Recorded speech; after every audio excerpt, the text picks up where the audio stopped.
What up, ink freaks? I'm Austin. This is the legendary Screen Printing Cost of Production Calculator 2.0 tutorial.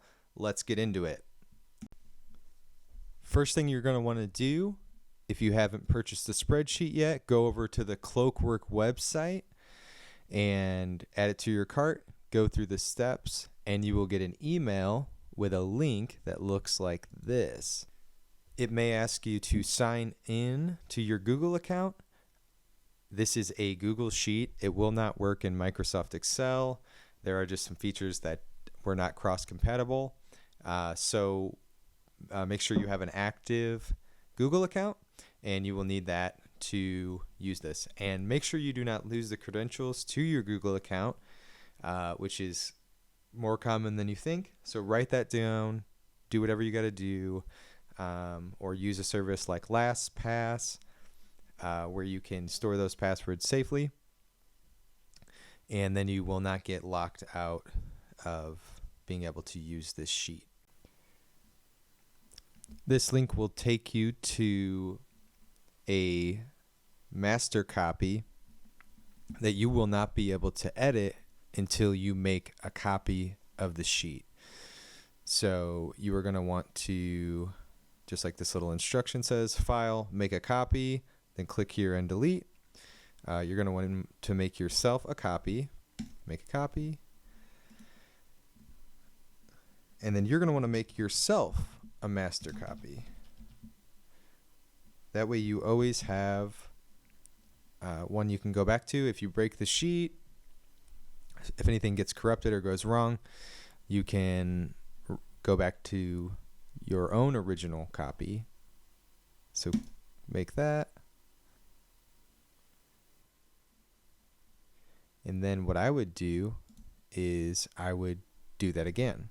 So this is my copy that I'm sharing with you.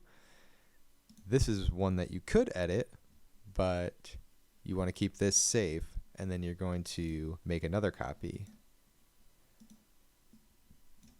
And that's the one that you are going to edit from. And then just like this instruction says, you're going to want to click here and delete this watermark. The next thing you are going to want to do is set your time zone. So go to File, Settings, and then pick your time zone. This is going to make sure that when you set the date, it's in the right time zone.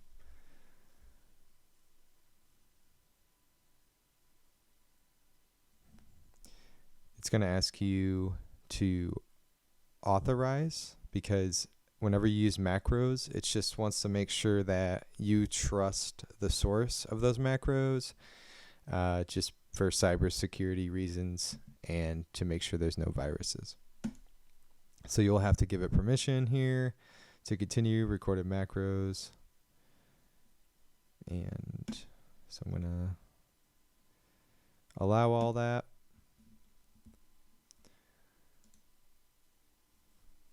And then these scripts will work.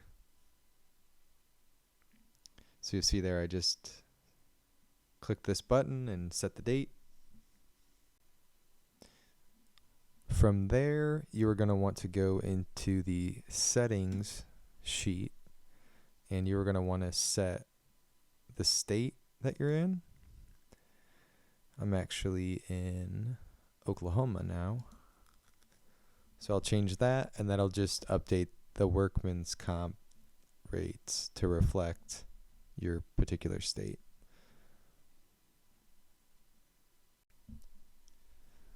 For now, you're just going to want to leave most of these settings the way they are default, but the one thing you do want to do in this panel is to go over here to all the way to the right where it says overhead, and you're going to want to put in your own numbers for rent, utilities, stuff like that, and then how much you think you're going to do in sales this year.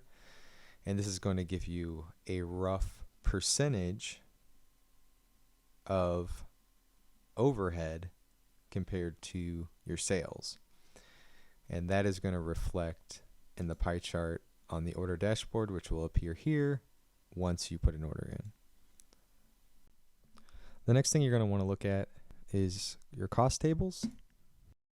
The most important thing to update here would be your employees and your labor rates. These are going to vary drastically based on your location and also how well you pay.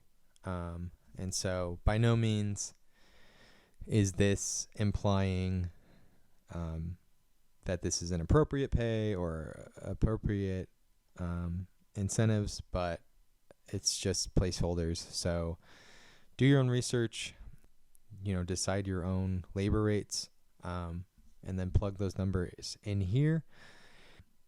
Yeah, nothing on this sheet is meant to imply some kind of gospel truth about what numbers should be. It's just a calculator.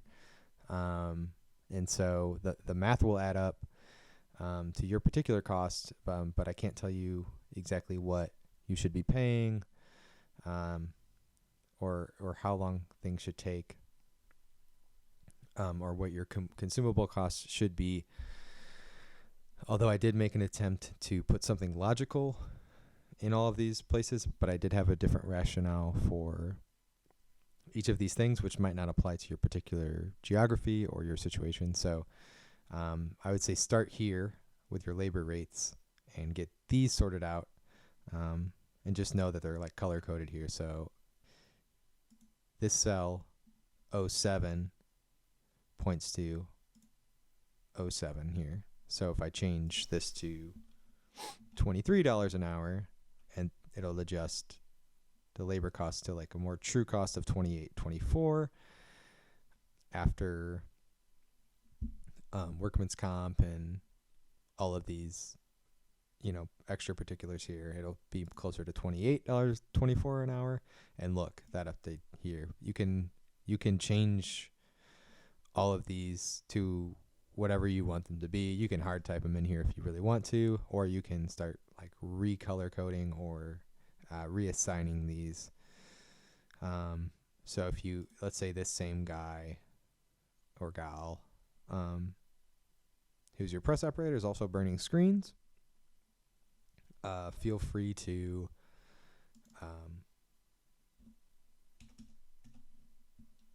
make this 07 as well, if that's what makes most sense for you and your shop. So there, now we have Tommy burning screens as well. So these aren't, set in stone. This is all spreadsheet stuff. You can make it reflect your own shop.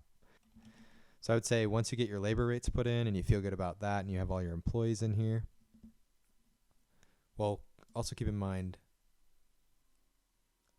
if you need to add an employee, I wrote a little script for that here. That's the best way to get a new employee in here, because it'll build another employee in the back end, running calculations that are not visible here. I'm going to undo that. And you should be okay to delete some employees too if you don't need this many rows. That should be fine. The calculator should still work as long as you go through and fix those references. Also, while I'm on the subject, all of these groups will collapse here if you feel like you're done with a section and you want to kind of navigate this more concisely, you can do that. Just kind of an aesthetics thing there.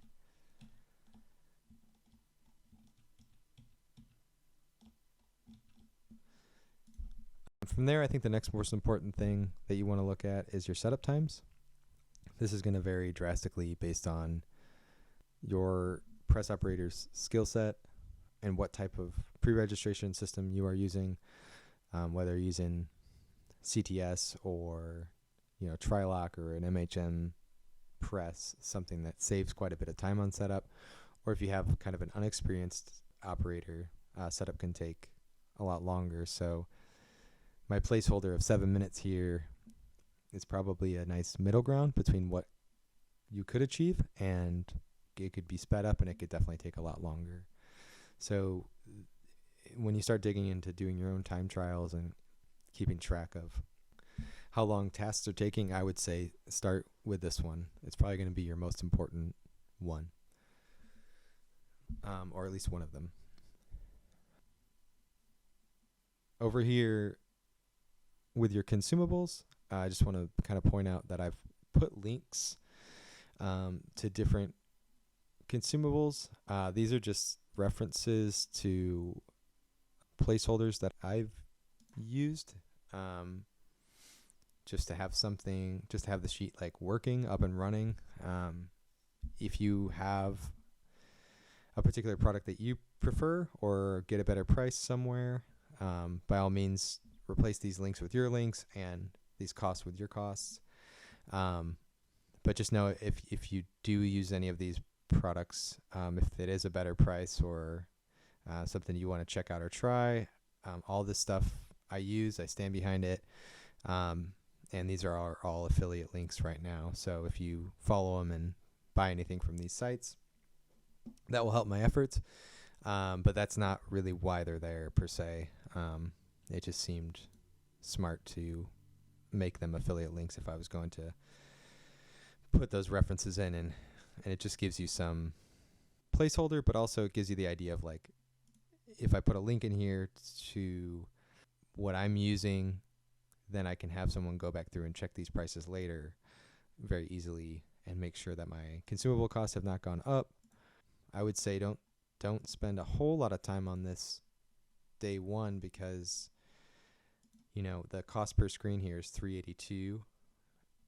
You could get this maybe up to $5 a screen, or I guess maybe more in some special circumstances. But generally speaking, the per shirt price, unless the order is really small, it's not going to drastically vary based on a lot of the consumables that we use, which is just an interesting note that this is kind of majoring on a minor. Definitely go through here and clean this up in your own time. I just wanted to make a note about kind of why the links are there, and just be transparent about what I'm trying to do with that. So I would say make the rest of this sheet like a work in progress. Don't try to tackle this all initially. Go through and decide which of these metrics seem furthest off from your particular situation, and then go through and start cleaning those up. Don't try to build Rome in a day here.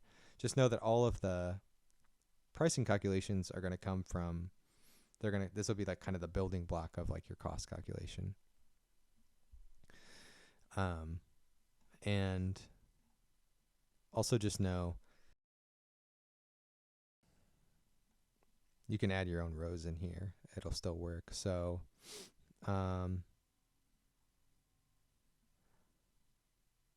let's say we wanted to add a per job cost. I think the example I used last time was adding a cost here. So let's pull this down. That'll keep the sort of the math the same.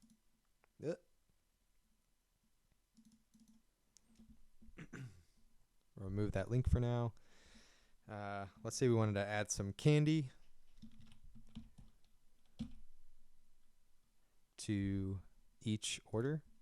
I'd be careful with chocolate, but for now, let's say we're throwing some candy in here. One little bag of candy. Unit of measure, let's say we put 2 bags per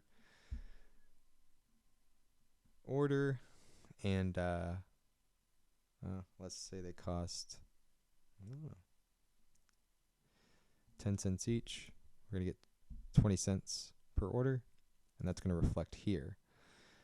Just make sure that when you add stuff in, that it's contained within this sum. You might have to adjust that if you go too far. And then for aesthetics purposes, I want to make that look good. And then boom, we have our own new cost put in here.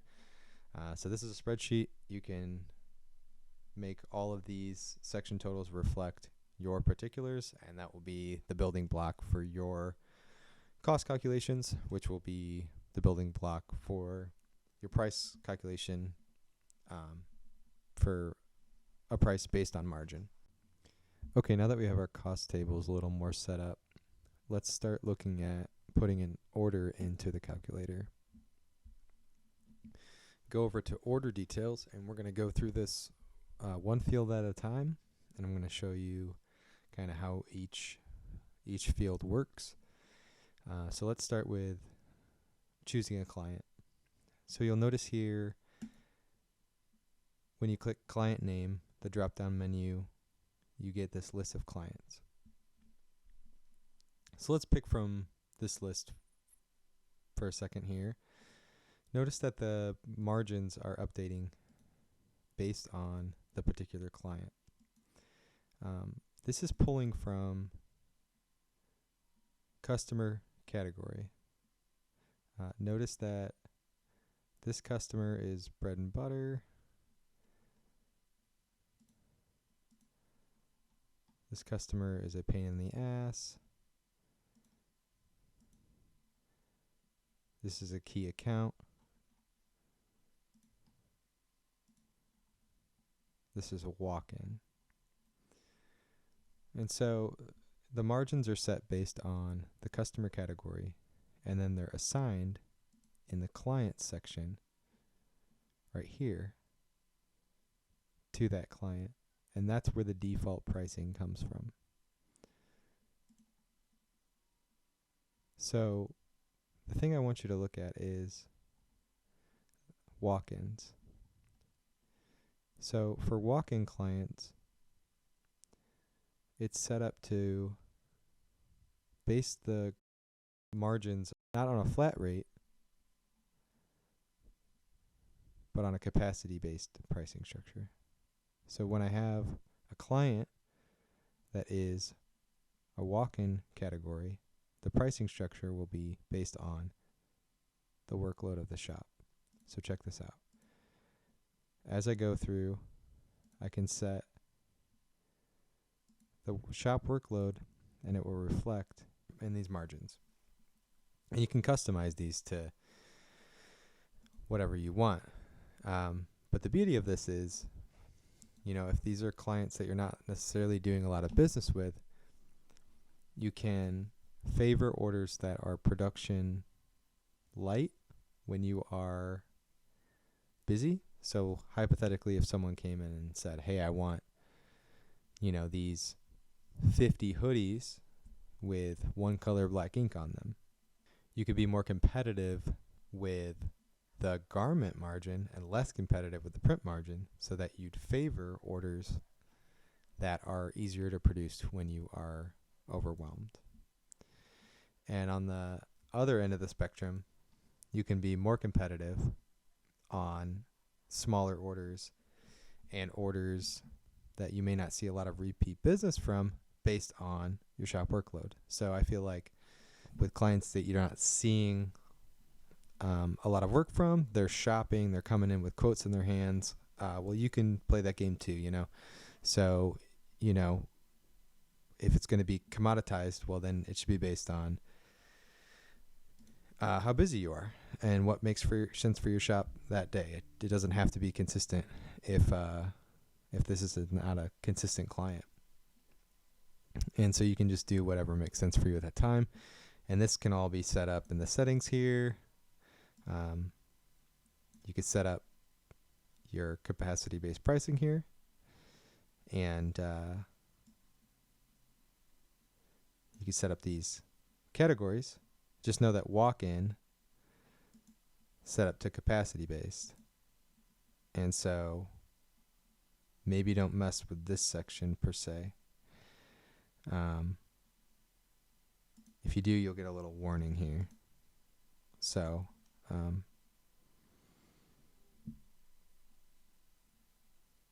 so let's talk about adding a new client. So I do a lot of work with a band called Erosion.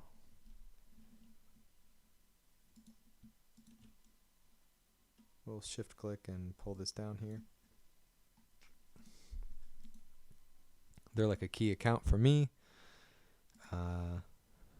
They're in state, so we'll set that up that way. Rush fee weight. So if a client is a good client, you might not want to hit them with the full weight of a rush fee. And so this will kind of discount, let's say 75% of that rush fee to where you're still hitting them with something. And this just encourages even key accounts to get their orders in on time, because there is some penalty, but it's not so much that they're going to be offended and walk. It's just an encouragement to not let things get behind. I've noticed when you have no rush fees at all with big clients, they can kind of depend on you getting stuff done last minute for them, which can really screw up your schedule and your ability to do good work. So having something in here for everyone, I think is best practice. But if you want, you can put it at 0. That's up to you. And they usually pay with PayPal. So here we go. We've got a new client here. Let's go back to order details and look. Erosion. We just did an order that was Felix tees.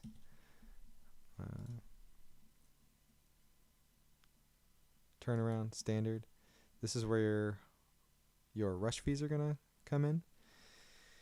And so notice that if I do a rush here, it's got a 6% rush fee. It's getting 6% from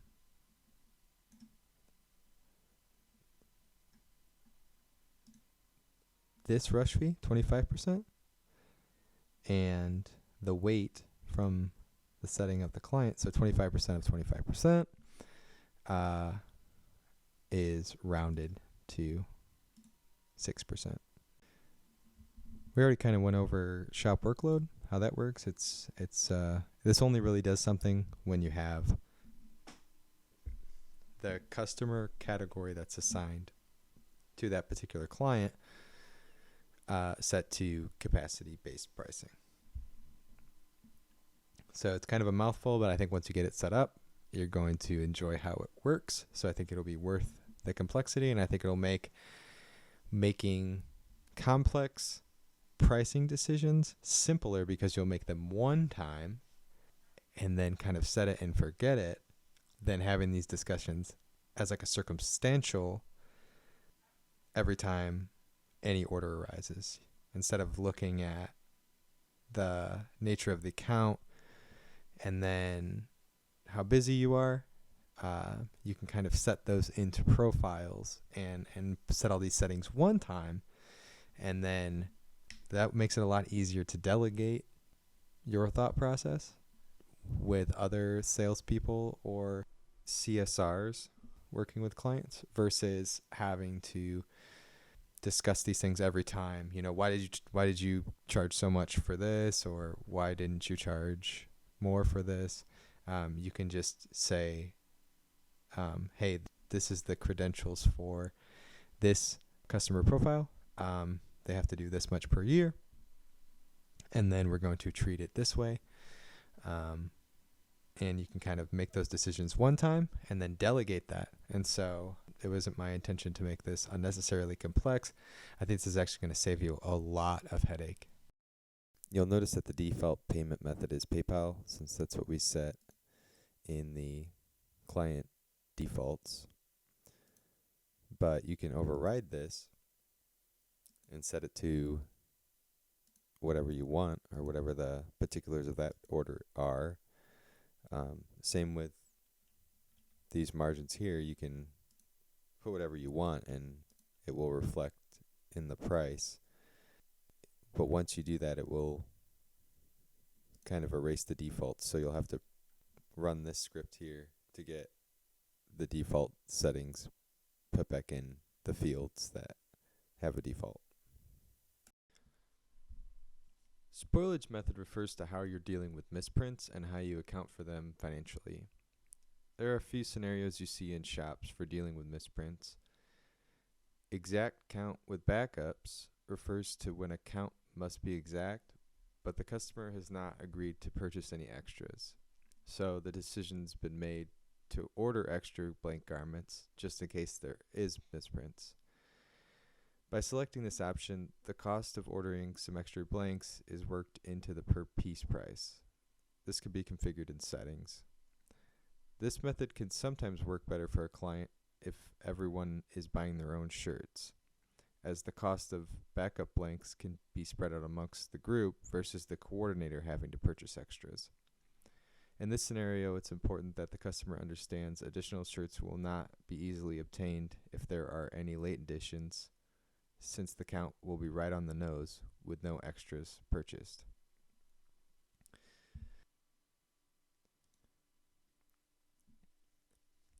Another scenario is that the count is exact, but the customer has agreed to purchase extras. In this scenario, any misprints would be deducted from the order out of the extras they ordered. If this is the case, select the deductions method, and some spoilage will be taken into account for the average percentage of misprints per order. This can be configured in settings. Another scenario that uses the deductions method is when the count is not exact, but the decision has been made not to order extras and to deduct any potential misprints from the invoice, since the count requirements, again, are not exact. This is a common practice, but probably not the best practice, as when misprints are deducted from orders, the ticket price goes down, while the order cost remains the same, leading to a steady margin erosion. A better practice for non-exact counts would be the overrun-underrun method, where the client has agreed to purchase additional shirts if all the shirts, including the extra shirts ordered, are successfully printed, and to allow a certain spoilage allowance for underruns if the number of misprints causes the order totals to fall below the original quoted quantities. This seems to be best practice for printing companies and should average out to the same profitability over time. With this method selected, nothing is accounted for in the calculator, as the amount of extras ordered, the overrun-underrun allowances, will be the averaging factor. This is where you put the shipping cost, so whatever your raw cost from UPS, FedEx, whatever is. If your carrier quote is $17 for this order, just make sure you're using the cost and not the marked up value, because a lot of times you can mark up in these programs and it will give you a marked up value, but just be aware that you kind of set your markup in the shipping settings here. So this would just be your raw cost. So you can set your own markup percentages here. I think typically 15 to 20% is what people try to make off of shipping, but you can set that there. And there's a couple different shipping formats. Option 1 is just separate line item, which is conventional. The other options have to do with free shipping. So you'll notice that when you have option 2 selected, this field disappears. That's because option 2 is for an averaged free shipping, which is what this section is. It's basically saying I'm going to offer free shipping to everyone, and I'm going to divide those yearly shipping costs, my total yearly shipping costs, across all the garments I produced that year. And so everyone, whether they took advantage of shipping or not, everyone is sort of paying an increment towards shipping, and then the cost of shipping will come from here, and there's really no need to input there because you're doing it essentially every year. The other method is included shipping, which kind of mimics free shipping, where the quoted number that you put in will appear in the shirt price, but not as a separate line item. And you'll see how that works a little bit better once we get some garments and some print locations put in here.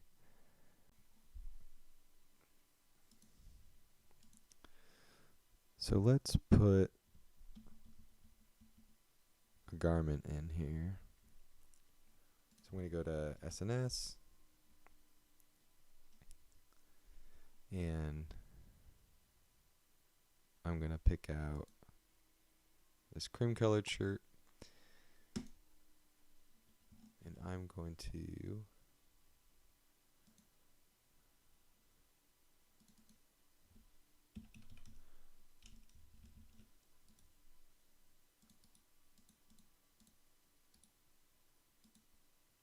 put a link here so that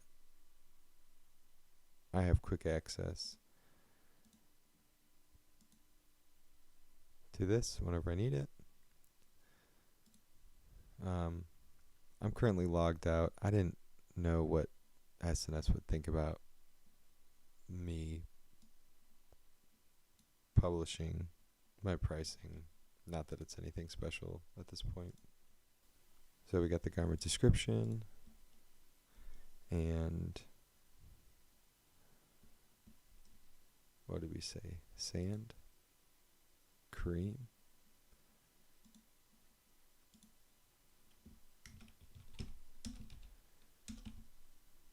So let's say there's going to be 200 of these.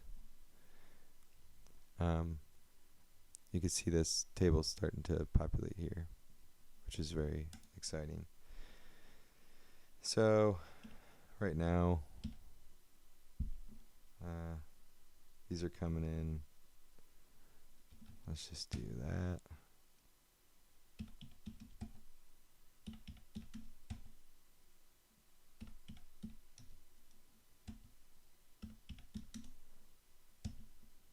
There you go.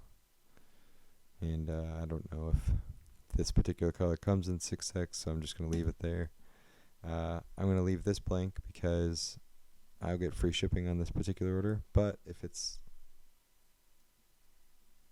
a supplier or an order where you're going to pay something to ship these in, you can put something in here and it will divide accordingly. So there's that. If it requires unbagging, it'll account for some cost there. And then there's these finishing options: polybagging, retail folding.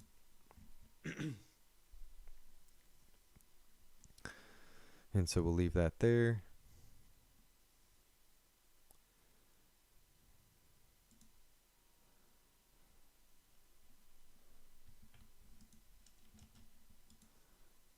So I wanted to show you how the shipping method kind of changes here. So option 3,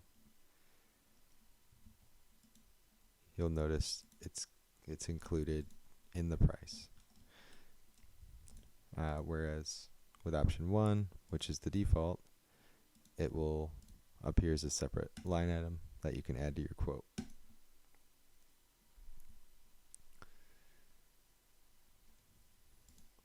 Again, you can play with your own margins here.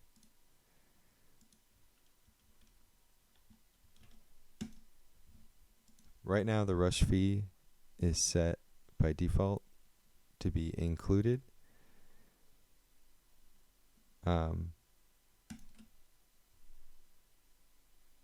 But you can change that setting, which would probably be more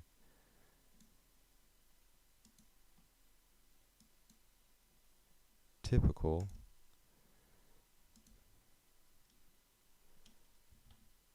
And then that will no longer appear in the per piece price. It will appear as a separate line item. All right, let's add a print to this. So I'm going to pull this table down here just to show you that you can kind of move it around if you need to. And it'll kind of help us visualize this. So this was a full front. It was black ink. It was about 10 by 10. Pretty light coverage.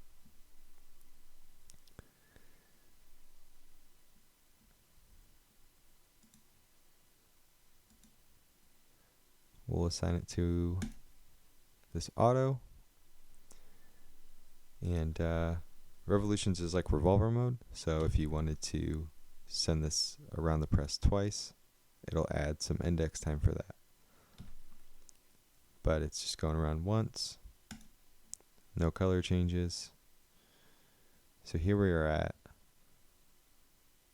902 small through extra large based on the cost that has been calculated with my particular inputs.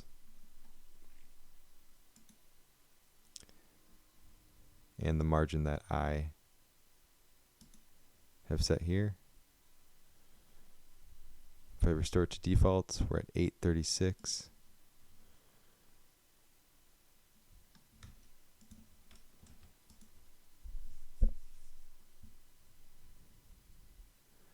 So let's see what it would be at 40%. So if I thought I could get away with $10 a shirt, which I probably could, now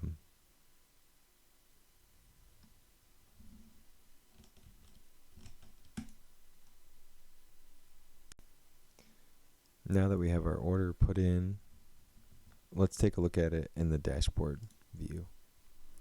So here you'll see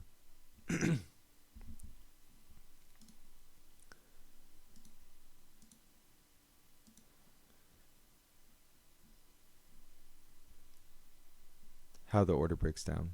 So you'll notice that here I have 30%.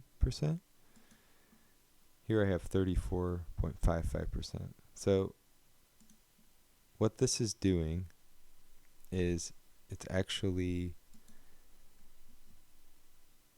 adjusting my margin to be the same margin after the processing fees, which is actually kind of complicated math. So what in this case it turns out to be, in the case of PayPal, which is set at 3.49, it ends up being 4.55 higher. So this math is actually automatically accounting for maintaining a consistent margin after these processing fees. So you notice the price change based on which payment method I'm using. So that's why this margin is higher than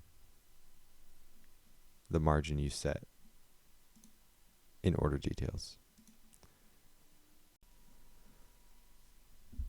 So at this point, notice here, what does that mean? That means after we consider every dollar that goes in and out of producing this order, we're not actually making any money on this one. Well, what do we do? Well, if you look here, The reason that is because even though we have this gross margin, it's getting eaten up by margin erosion, sales commission, advertisement, overhead. So what we need to do is consider if our overhead is too high and if we're charging enough, and if we have an advertising budget, something's got to give. The margins are just very low in screen printing. And so while I think someone would totally run this job at this price, they may or may not be making any money depending on their particular overhead. So let's say hypothetically our overhead was a lower percentage of our sales.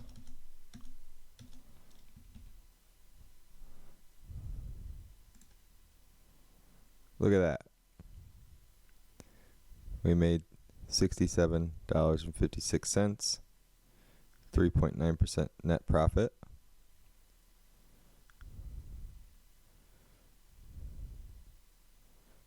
$61.57 per press hour. And if we ran that job all year, setting it up, tearing it down, that machine would profit $100,000. Be close to paying itself off if you had a press operator running this job 8 hours a day. Well, 7.5 hours a day after breaks, 5 days a week. Let's see if we can get a little bit better of a margin here. So let's go into our settings. Let's just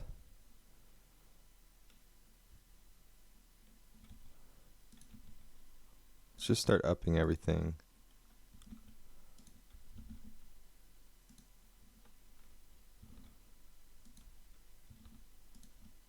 %. I just want to show you how when you have all the numbers in front of you, you can start to strategize your overall business and start to kind of take on more character and figure out who you are, who you sell to, what you're trying to be.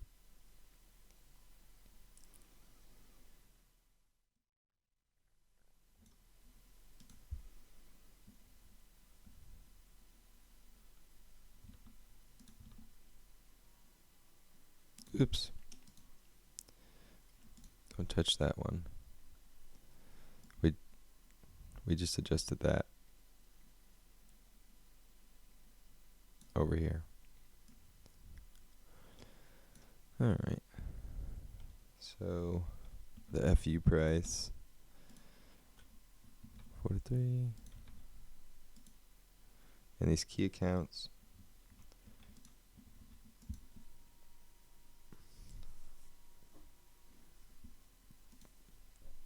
So now our default is 33%.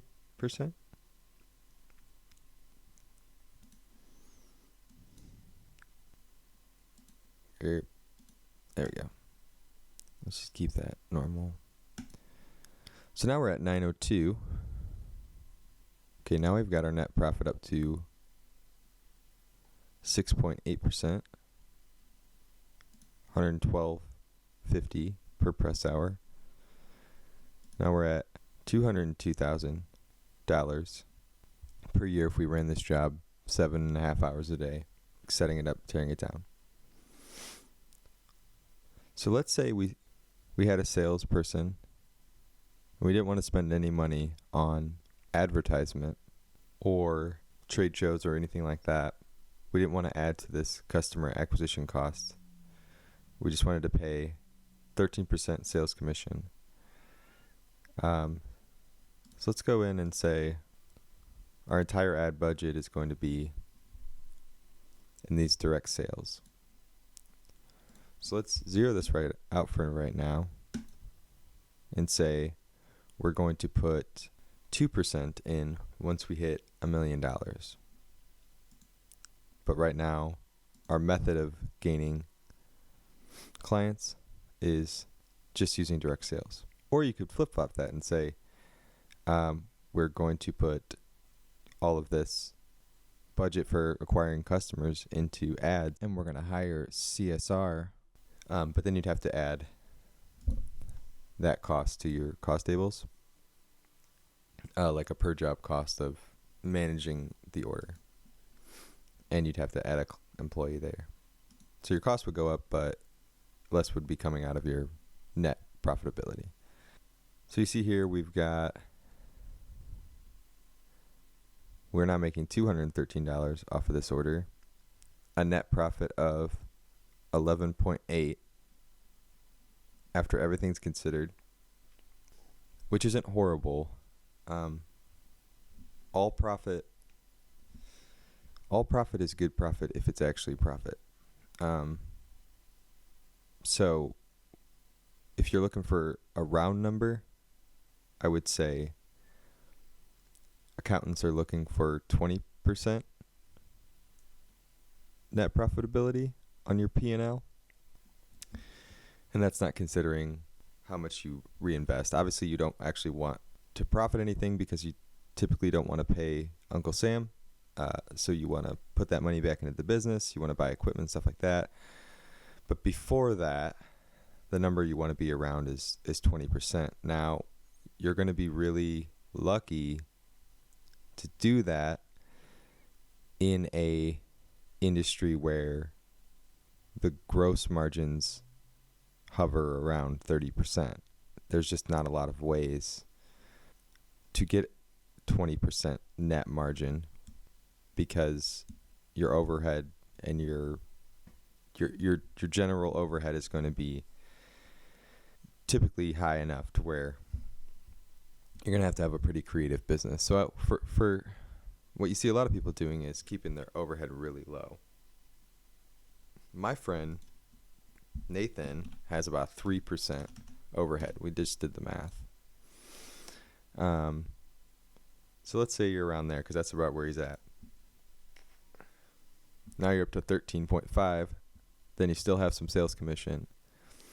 This is paying for your rent and utilities. You're leaving yourself some room here for anything that would make this idealistic. And you can keep an eye on this by saying, okay, I spent 3 months or whatever amount of time shooting for a certain profitability, but I missed by 2%. Well, then you can go in to your settings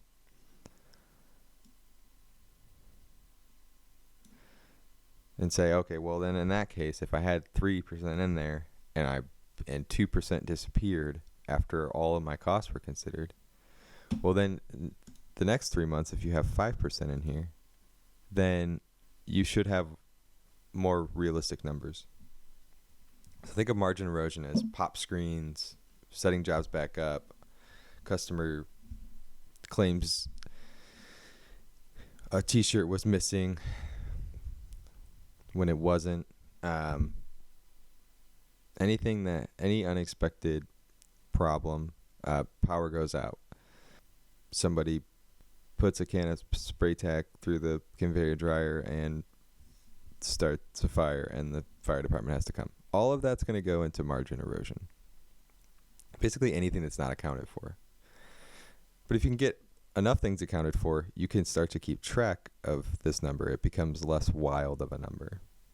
And you can actually get very close to projecting an actual profit and start to make what you want to make and strategize around that. And I think that's why this tool is kind of so important here, because we've gone from losing $20 here to just moving some furniture around. Yes, granted, we moved into a smaller shop just now in our, hypothetically, or we raised our sales considerably to hit our break-even point. But we had the knowledge to say, oh, this isn't going to work. and we had the tools to kind of keep track of it.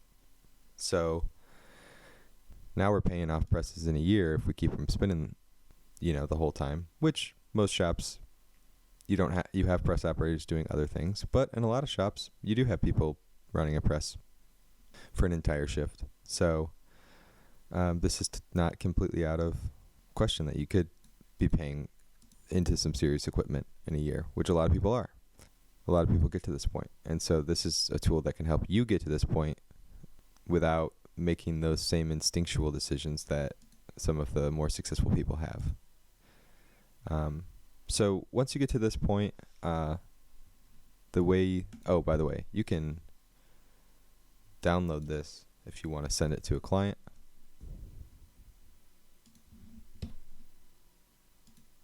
Give you a nice little PNG there. If you add more garments here.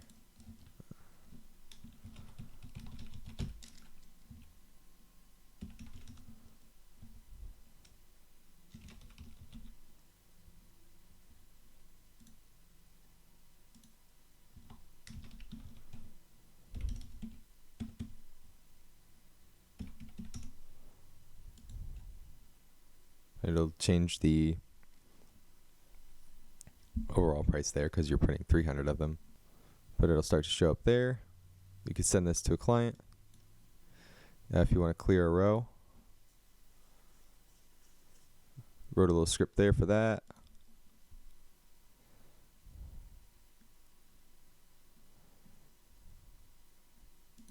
Clear these out.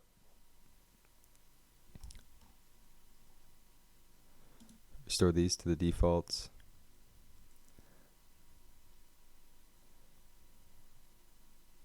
And if you want to start clear over with a new order, click this orange button here. And what that'll do is it'll actually make a copy in whatever folder this is in.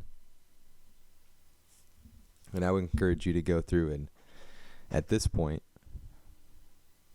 find said copy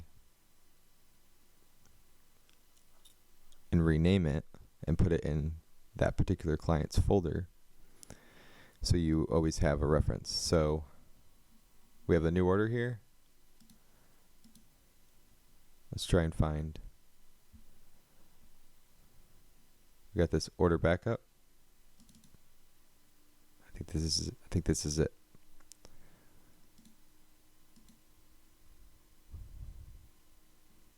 This is it.